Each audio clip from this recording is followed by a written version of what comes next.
السلام عليكم ورحمة الله وبركاته.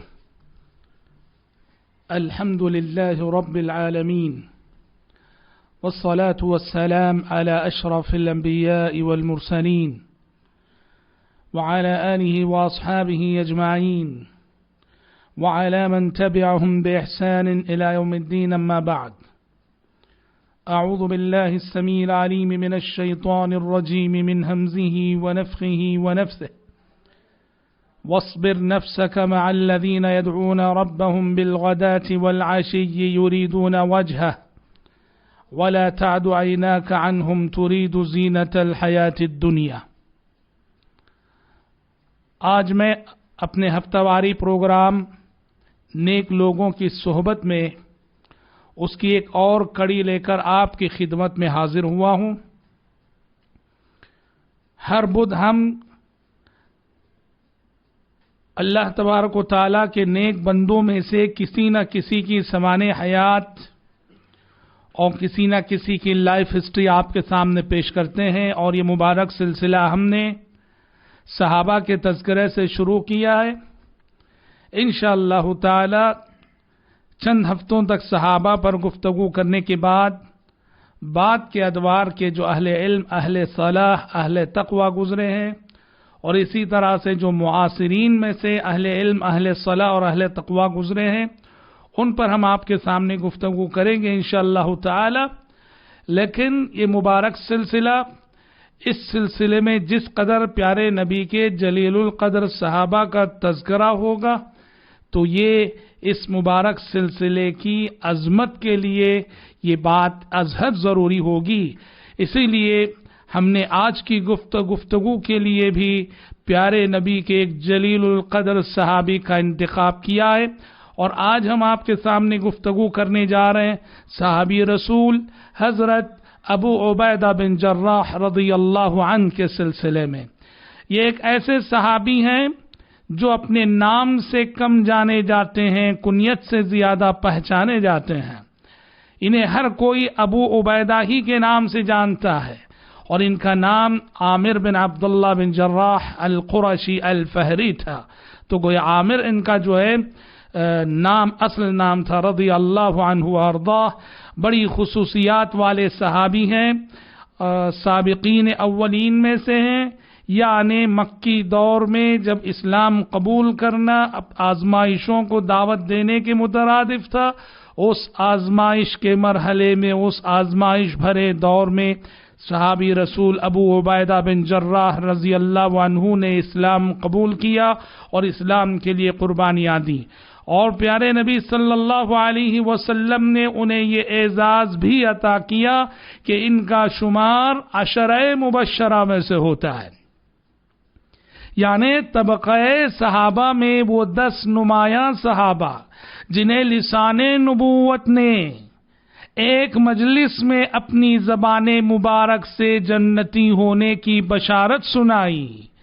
جس کا تذکرہ حضرت ابو بکر سے شروع ہو کر سعید بن زید رضی اللہ عنہم پہ ختم ہوتا ہے. تو ان 10 نفوس قدسیہ میں سے ایک حضرت ابو عبیدہ بن جراح رضی اللہ عنہ کی شخصیت بھی ہے. پیارے نبی نے نام لے کر نام بنام فرمایا تھا کہ ابو بکر فی الجنہ، عمر فی الجنہ، وعثمان فی الجنہ، وعلی فی الجنہ، وسعد فی الجنہ، وابو عبیدہ بن الجراح فی الجنہ.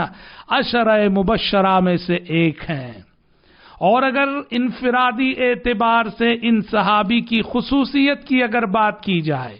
کیونکہ ہم دیکھتے ہیں کہ طبقہ صحابہ میں پیارے نبی صلی اللہ علیہ وسلم کے جتنے جلیل القدر صحابہ ہیں، ہر صحابی کی کوئی نہ کوئی ایک ایسی انفرادی خصوصیت ہوتی ہے کہ جس میں اس کا کوئی شریک نہیں ہوتا ہے. اس اعتبار سے اگر دیکھیں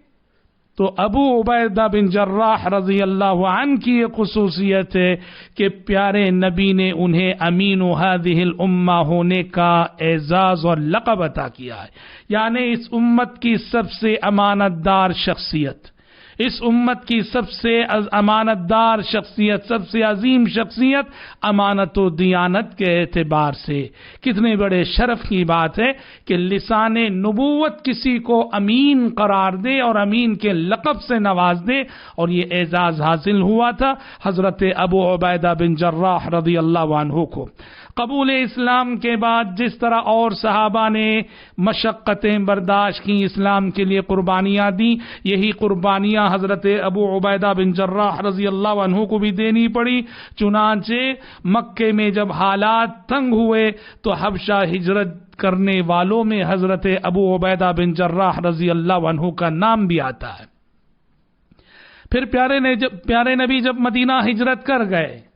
تو مدینہ بھی حضرت ابو عبیدہ بن جراح رضی اللہ عنہ نے ہجرت کی، اور اس کے بعد سے مختلف غزوات، مختلف جنگوں اور موقعوں پر پیارے نبی کے دوش بدوش آپ کے قدم بقدم شریک رہے اور اعدائے اسلام سے لڑتے رہے، اور ان کی بہادری اور اسلام کے حق میں، اللہ اور اس کے رسول کے حق میں ان کے خلوص کی سب سے بڑی مثال دی جاتی ہے۔ مشہور قول کے مطابق سورہ مجادلہ کی وہ مشہور و معروف آیت لا تجد قوما يؤمنون بالله واليوم الآخر يوادون من حاد الله ورسوله ولو كانوا آباءهم أو أبناءهم أو إخوانهم أو عشيرتهم، کہ جو ایمان والے ہیں آپ انہیں ہرگز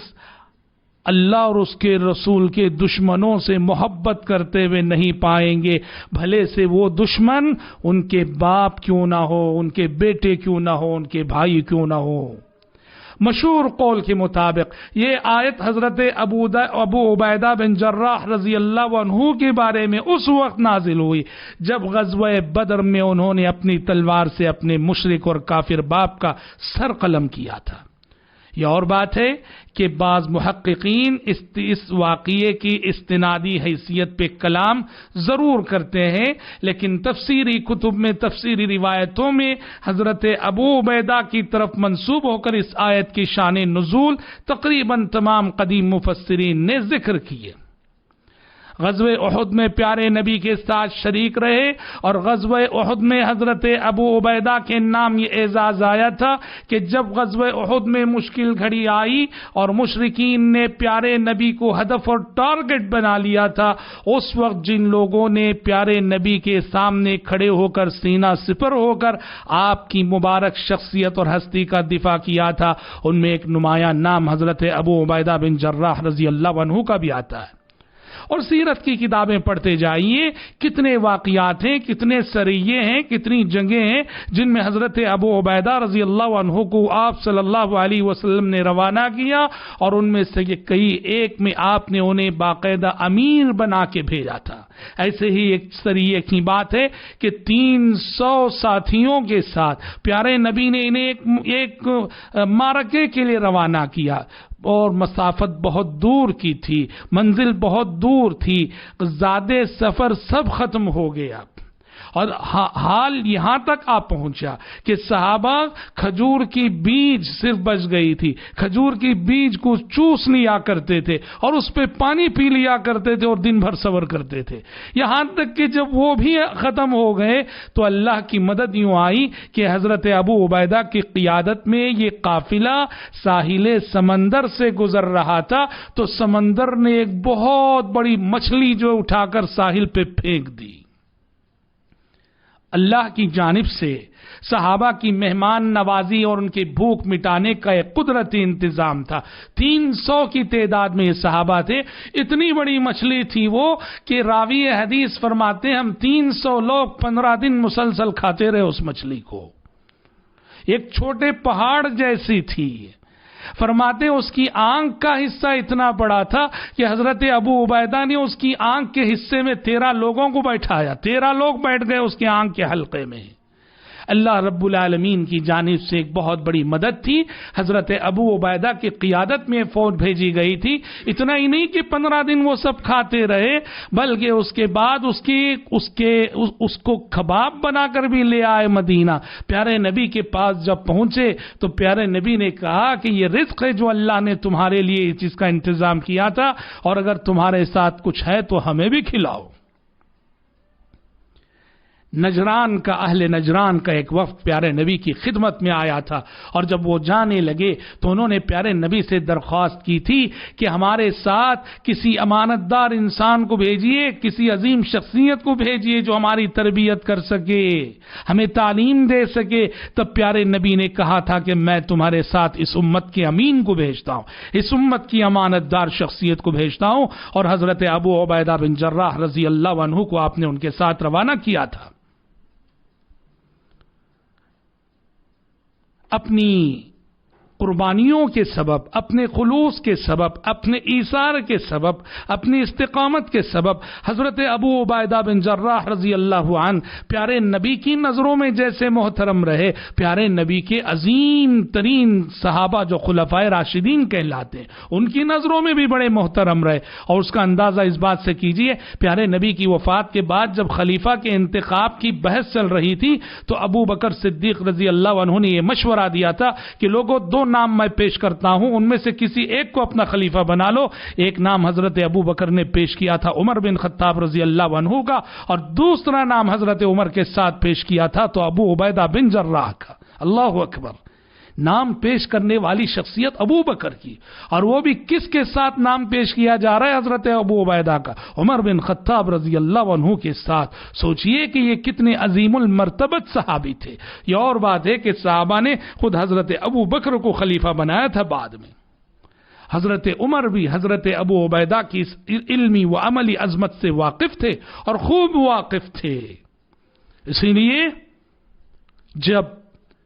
حضرت عمر کو ایک مرتبہ حضرت عمر سے کہا گیا تھا، اور یہ غالباً اس وقت کی بات ہے جب چھرا گھوم دیا گیا تھا حضرت عمر کو، آخری سانسیں چل رہی تھیں، کہا گیا کہ امیر المومنین آپ اپنے بعد خلیفہ نامزد کر جائیے کہ آپ کے بعد کون خلیفہ ہوگا۔ تو حضرت عمر نے اس وقت حضرت ابو عبیدہ کو یاد کیا تھا، اس لیے کہ اس وقت تک ان کی وفات ہو چکی تھی۔ تو آپ نے فرمایا تھا حضرت عمر نے کہ اگر آج ابو عبیدہ زندہ ہوتے تو میں اپنے بعد ابو عبیدہ کو بطور خلیفہ نامزد کر جاتا اور میں اس پہ بہت مطمئن رہتا۔ اللہ اکبر، حضرت عمر جیسی ذمہ دار شخصیت جس شخصیت کا نام لے لے، سوچئے کہ اس شخصیت کے سلسلے میں کون کیا کہہ سکتا ہے، اور وہ کیسی عظیم المرتبت شخصیت ہوگی۔ خلافت جیسی عظیم ذمہ داری کے لیے حضرت عمر نے انہیں نامزد کرنا چاہا۔ اگر وہ زندہ ہوتے تو یہ اور بات ہے کہ اس سے پہلے ان کی وفات ہو چکی تھی۔ حضرت ابو عبیدہ رضی اللہ عنہ کی منقبت یہ بھی ہے کہ عہد خلافت راشدہ میں اور فتوحات میں ان کا بڑا نمایاں کردار رہا، اور خاص کر فتح شام میں، شام کی جو فتوحات ہے، شام کے جو بہت سارے شہر اور علاقے فتح ہوئے، اس میں حضرت ابو عبیدہ بن جراح رضی اللہ عنہ نے بہادری کے بڑے جوہر دکھائے۔ اور حضرت ابو عبیدہ کے لیے کتنے بڑے شرف اور اعزاز کی بات ہے کہ بیت المقدس کی فتح سے بھی حضرت ابو عبیدہ کا نام جڑتا ہے، اور یہ ایسا شرف ہے جو قیامت کی صبح تک یاد رکھا جائے گا۔ بہرحال ایک مثالی زندگی گزارنے کے بعد، سراسر مجاہدے والی زندگی گزارنے کے بعد، ایک ایسی زندگی جو از اول تا آخر دین کے لیے، اللہ کے لیے اور اسلام کے لیے گزاری گئی، حضرت ابو عبیدہ بن جراح رضی اللہ عنہ 58 سال کی عمر میں 50 پر 8 سال کی عمر میں 18 ہجری میں عہد فاروقی میں ان کی وفات ہوئی۔ اور وفات کیسے ہوئی؟ حضرت عمر کے زمانے خلافت میں سرزمین شام میں طاعون کی وبا پھیل گئی، جسے پلیگ کہا جاتا ہے۔ طاعون کا مرض پھیل گیا، طاعون کی وبا پھیل گئی، اور شام کا ایک شہر تھا جسے امواس کہا جاتا تھا، اس وقت حضرت ابو عبیدہ بن جراح رضی اللہ عنہ اسی امواس میں تھے، اور وہیں طاعون اور پلیگ کا مرض پھیل گیا۔ ایک روایت کے مطابق 25,000 سے زائد انسانی جانیں اس وبا میں جو ہے گئی تھیں، قربان ہوئی تھیں، اور انہی جانوں میں سے ایک قیمتی جان حضرت ابو عبیدہ بن جراح رضی اللہ عنہ کی بھی تھی۔ اور شریعت کہتی ہے کہ یہ طاعون کی موت وبائی امراض کی موت مومن کے لیے یہ شہادت کی موت ہے۔ اللہ جن اہل ایمان کو بغیر جنگ کے شہادت سے نوازنا چاہتا ہے انہیں ایسے وبائی امراض میں مبتلا کرتا ہے۔ تو محترم بھائیوں، اس وقت دنیا کرونا وائرس کی زد پہ ہے، ساری دنیا پریشان ہے۔ سب سے پہلے تو ہم اہل ایمان کو